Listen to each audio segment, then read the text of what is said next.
উত্তর 24 পরগনার বসিরহাটের হিঙ্গলগঞ্জ ব্লকের দুলদুলি পুকুরিয়া আদিবাসী প্রাইমারি স্কুল ঘরের অবস্থা তথৈবচ। ভেঙে পড়েছে ছাদের চাঙড়। বৃহস্পতিবারও ক্লাস চলাকালীন ছাদ থেকে চাঙড় ভেঙে পড়ে। অল্পের জন্য রক্ষা পায় ছাত্রছাত্রীরা। বিপদের আশঙ্কায় দিনের পর দিন এভাবেই ছাতা মাথায় ক্লাস করছেন পড়ুয়ারা। ছাদ ভেঙে পড়বে তাই ছাতা মাথায় দিয়ে পড়ছি।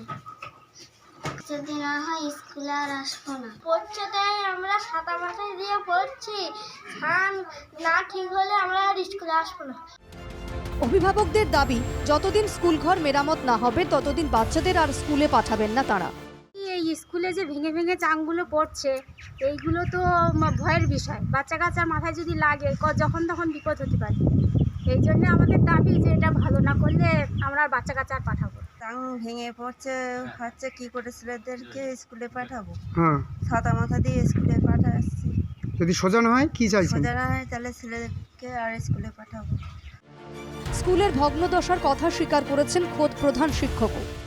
স্কুলের যে ঘরগুলো আপনি দেখেছেন যেখানে পড়ছে বাচ্চারা, ওখানে ওই ছাদের থেকে চাই ভেঙে ভেঙে পড়ছে এবং সেই চাইগুলো অনেক দিন ধরে পড়ছে, যার জন্যে বাচ্চারা ওখানে ছাতা মাথা দিয়ে পড়তে আসছে।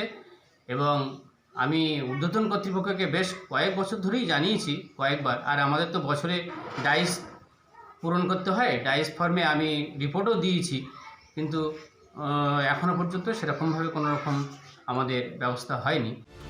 দুলদুলি পুকুরিয়া আদিবাসী প্রাইমারি স্কুলে পড়ুয়ার সংখ্যা 48।